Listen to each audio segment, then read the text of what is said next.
Ketika kita mengetahui triliunan rupiah uang APBN dibuat nomboki BUMN rugi, hal ini membuat murka banyak warga Indonesia. Yang lebih heran lagi adalah dia yang teken peraturan pemerintahnya, dia juga yang mengkritik BUMN. Enak bener dapat bantuan equity dari pemerintah, ini sering banget begini. Yang melakukan dia, yang mengkomen dia, yang mengkritik dia yang punya jabatan sekarang selama 7 tahun. Kemarin dia mengkritik tambang itu milik Indonesia, kok yang mengambil keuntungan asing sih? Kok enak BUMN rugi dibayarin APBN? Nah ini komen bikin bingung. Lah lu yang jabat, lu yang nanya, lu yang salahin pemerintah, lu sendiri yang melakukan pembiaran bahkan di zaman jabatannya. Nikel dikeduk habis-habisan. Asli gue bingung dah sama lu pade. Gini deh, sudah berkali-kali kita mengatakan new mind anti negara berbisnis. Biar swasta saja yang berbisnis. Namun pemahaman ala komunis sosialis bahwa negara berbisnis itu jauh lebih baik dan lebih menguntungkan dari swasta berbisnis telah masuk ke pikiran bawah sadar banyak orang sehingga tidak kritis lagi berpikirnya. Begini cara bernegara dari sisi lain. Pemerintah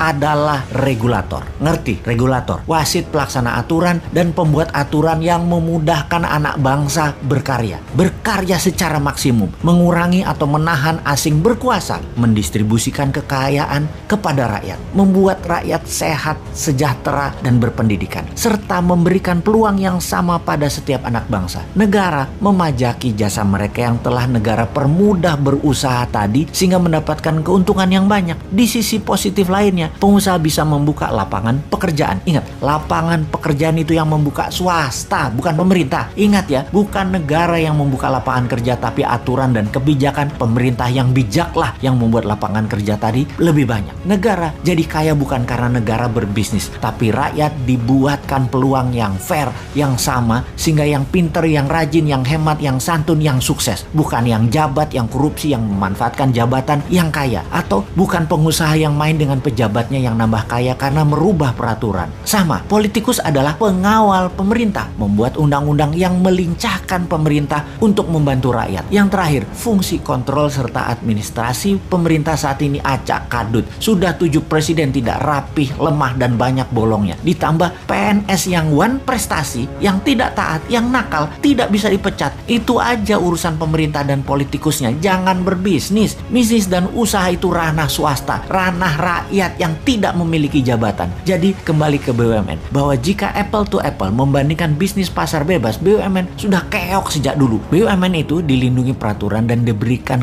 banyak kemudahan, tapi tetap nggak jalan dengan bagus. Ya, memang nggak bisa berbisnis, tidak humble si pejabatnya. Rakyat jadi pasarnya BUMN, modalnya dari pajak rakyat. Keuntungannya terbanyak hanya untuk segelintir orang pejabat dan komisarisnya saja. Jadi ketika diumumkan salah satu BUMN rugi 90 triliun dan akan menjual 6 ruas jalan tol, banyak yang tidak peduli juga masyarakat dengan info seperti ini. Juga banyak juga yang tidak mengerti kenapa rugi, padahal masuk tol kita semua bayar. Banyak yang heran. Tetapi kalau swasta, sungguh perusahaan BUMN itu sudah pilot dari dulu-dulu. Tapi kalau BUMN di bail out pakai APBN, pakai pajak rakyat, ya bubar.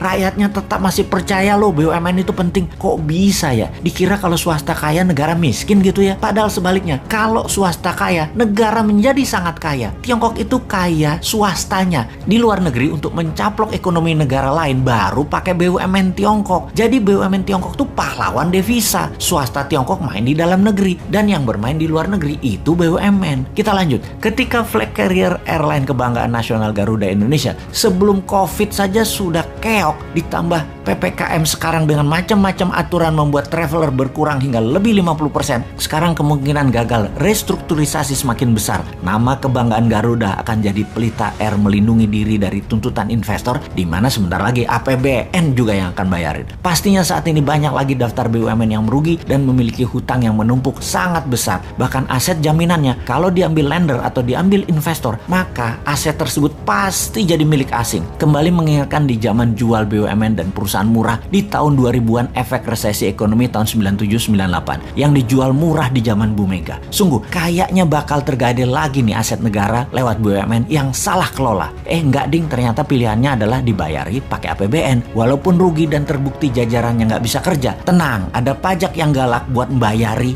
apapun perbuatan orang yang di atas walaupun goblok.